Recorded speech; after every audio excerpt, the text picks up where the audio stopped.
Hi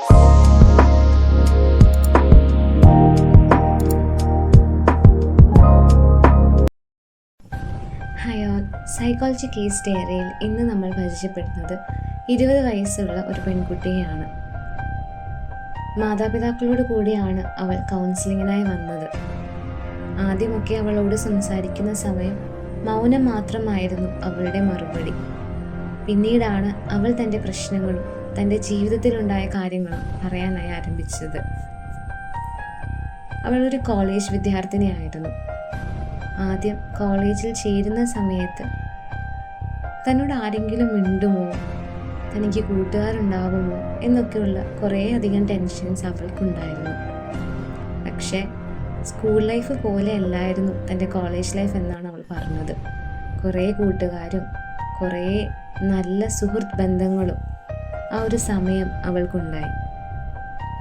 support ചെയ്യാനും സംസാരിക്കാനും അവളെ വാല്യുബിളായിട്ട് ഫീൽ ചെയ്യിപ്പിക്കാനും പറ്റുന്ന കുറച്ച് നല്ല കൂട്ടുകാർ അവൾക്കുണ്ടായിരുന്നു. അതിൽ അവൾക്ക് ഏറ്റവും പ്രിയപ്പെട്ട ഒരു കൂട്ടുകാരനും. എപ്പോഴും ആ കൂട്ടുകാരനോടുള്ള ആ സുഹൃത്ത് ബന്ധം ഒരു പ്രണയമായി മാറി. അവൾക്ക് അവനൊരുപാട് ഇഷ്ടമായി. പക്ഷേ എന്തുകൊണ്ടോ അവളത് അവനോട് തുറന്നു പറഞ്ഞില്ല. ഈ ഒരു ഫ്രണ്ട്ഷിപ്പ് നഷ്ടമാകുമോ എന്നുള്ള പേടി അവൾക്ക് ഉണ്ടായിരുന്നു. ഇല്ലെങ്കിലൊരു പക്ഷേ അവൻ തൻ്റെ സ്നേഹം അക്സെപ്റ്റ് ചെയ്യാതിരിക്കുമോ എന്നുള്ളൊരു പേടിയും അവൾക്കുണ്ടായിരുന്നു. കോളേജ് ലൈഫിൻ്റെ അവസാന ദിവസം തൻ്റെ പ്രണയം അവനോട് തുറന്നു പറയാം എന്ന് കരുതി അവൾ കാത്തിരിക്കുകയായിരുന്നു. മറ്റാർക്കും തന്നെ ഇങ്ങനൊരു ഇഷ്ടം ഇവൾക്കുണ്ടായിരുന്നു എന്നുള്ളത് അറിയില്ലായിരുന്നു. ഒരു ദിവസം രാത്രി ഇവൾ ഉറങ്ങുന്ന സമയം പെട്ടെന്നൊരു കോള് വരികയുണ്ടായി അവളുടെ ബെസ്റ്റ് ഫ്രണ്ടിൻ്റെ. ആ കൂട്ടുകാരി വിളിച്ച് പറഞ്ഞത് ഈ കൂട്ടുകാരൻ്റെ മരണവാർത്തയായിരുന്നു. ഇത് പറയുന്ന സമയം അവൾ ഏങ്ങലടിച്ച് കരയുവാനായി തുടങ്ങി. കുറച്ചു നേരം മൗനമായിരുന്നു ആ മുറിയിലാകെ. പിന്നീട് വീണ്ടും അവൾ സംസാരിച്ചു. എന്ത് ചെയ്യണമെന്ന് എനിക്കറിയില്ലായിരുന്നു മാം. ആ കോൾ കേട്ട സമയം എൻ്റെ മനസ്സ് വിങ്ങി പൊട്ടുന്നത് പോലെയാണ് എനിക്ക് ആ സമയം ഫീൽ ചെയ്തത്. കണ്ണിലാകെ ഇരുട്ട് കയറുന്ന പോലെ, ശരീരം തളർന്നു പോകുന്ന പോലെ. എന്ത് ചെയ്യണം ഒന്നും എനിക്കറിയില്ല. കൂട്ടുകാരും മാതാപിതാക്കളും ഒക്കെ അവളോട് സംസാരിച്ചു. പക്ഷെ അവർ പറയുന്നത് കേൾക്കാനോ അവർക്ക് മറുപടി കൊടുക്കാനോ അവൾ തയ്യാറായിരുന്നില്ല. വിഷാദം മാത്രമായിരുന്നു അവൾക്കുണ്ടായിരുന്നത്. തനിക്കൊരിക്കലും തൻ്റെ പഴയ ജീവിതത്തിലേക്ക് തിരിച്ചു വരാൻ കഴിയില്ലെന്നാണ് അവൾ തുടരെ പറഞ്ഞുകൊണ്ടിരുന്നത്. അവൻ്റെ ഓർമ്മകളിൽ ജീവിക്കാനാണ് തനിക്കിഷ്ടമെന്ന് അവൾ തൻ്റെ മാതാപിതാക്കളോട് പറഞ്ഞു. അപ്പോഴാണ് അവർക്കും തനിക്ക് അവനോടൊരു ഇഷ്ടമുണ്ടായിരുന്നു എന്നുള്ള കാര്യം മനസ്സിലായത്. ഉറങ്ങാനോ ഭക്ഷണം കഴിക്കാനോ അവൾക്ക് സാധിച്ചിരുന്നില്ല. കണ്ണടക്കുമ്പോഴെല്ലാം ചോരയിൽ പുരണ്ട അവൻ്റെ മുഖമായിരുന്നു അവൾക്ക് ഓർമ്മ വന്നുകൊണ്ടിരുന്നത്. പലപ്പോഴും പറയാതെ പോയ ആ പ്രണയത്തെ ഓർത്ത് അവൾ ഒരുപാട് കരയുമായിരുന്നു. ഒരു പക്ഷേ താൻ ഇഷ്ടമാണെന്ന് പറഞ്ഞിരുന്നെങ്കിൽ അവനും തിരിച്ച് എന്നിഷ്ടമാണെന്ന് പറയുമായിരുന്നില്ലേ എന്നൊക്കെ കുറേ ചോദ്യങ്ങൾ അവൾ എന്നോടും ചോദിച്ചിരുന്നു. ഒരുപാട് സങ്കടപ്പെട്ടാണ് അവൾ അവിടെ ഇരുന്നത്. അവൻ മരിച്ചെന്ന് അവൾക്ക് അക്സെപ്റ്റ് ചെയ്യാൻ കഴിയുന്നുണ്ടായില്ല.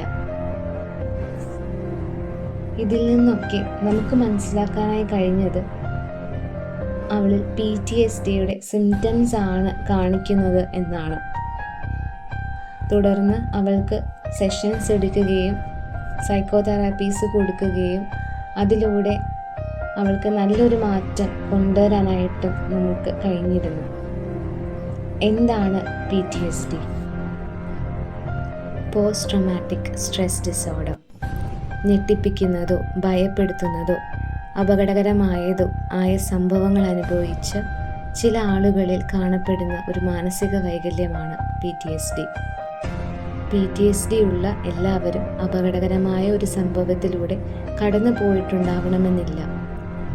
ഒരു സ്നേഹിതൻ, കുടുംബാംഗം അവർക്കുണ്ടായ ദുരന്തം പോലും ഒരു വ്യക്തിയിൽ PTSD ഉണ്ടാക്കാൻ ഉള്ള ചാൻസ് വളരെയേറെയാണ്. ആ ഒരു ട്രോമാറ്റിക് ഇവൻറ്റിന് ശേഷം ആദ്യത്തെ 3 മാസത്തിനുള്ളിലാണ് ഇതിൻ്റെ സിംറ്റംസ് അവർ കാണിക്കാനായി ആരംഭിക്കുന്നത്. ആ ഒരു ഇവൻറ്റിനെ പറ്റിയുള്ള ഡിസ്റ്റർബിംഗ് ആയിട്ടുള്ള ചിന്തകൾ ഉണ്ടാവുക, ദുസ്വപ്നം കാണുക, ഉറക്കമില്ലായ്മ, വിശപ്പില്ലായ്മ, നിരന്തരമായി ഫ്ലാഷ് ബാക്ക്സ് അനുഭവപ്പെടുക, പെട്ടെന്ന് ദേഷ്യം വരിക, അഗ്രസീവ് ആവുക, ഹൈപ്പർ വിജിലൻ്റ് ആവുക, മനഃപൂർവ്വമായിട്ട് പല സ്ഥലങ്ങളിൽ നിന്നൊക്കെ അവോയ്ഡ് ചെയ്യുക, തുടർച്ചയായി സങ്കടം അനുഭവിക്കുക, ഏറ്റവും എക്സ്ട്രീം ലെവലിലാണെങ്കിൽ സൂയിസൈഡ്, സെൽഫ് ഹാം ഒക്കെ ചെയ്യാനായിട്ട് പോവുക.